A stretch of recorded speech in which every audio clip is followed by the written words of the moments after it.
આમાંથી જો આ સ્લરી નીકળે આ ટેન્કરમાંથી, આમાં પંપમાં જાય, પંપમાંથી સીધી નળીએ થઈ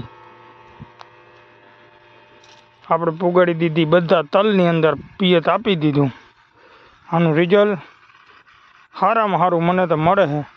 એટલે આપણે ઉરિયા પાવાની જરૂર નથી ભાઈ.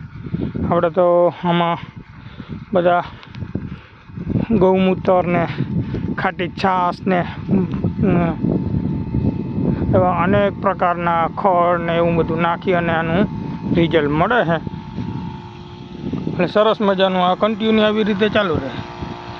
અને અહીંથી આમાં વયું જાય, અહીંથી આમાં માપ એક સેટ થઈ જાવ જોઈ બરાબર. એટલે આ કમ્પ્લેટ આપણું ભાઈ થઈ ગયું અને હવે વાડીની અંદર વાપરવાનું ચાલુ થઈ ગયું.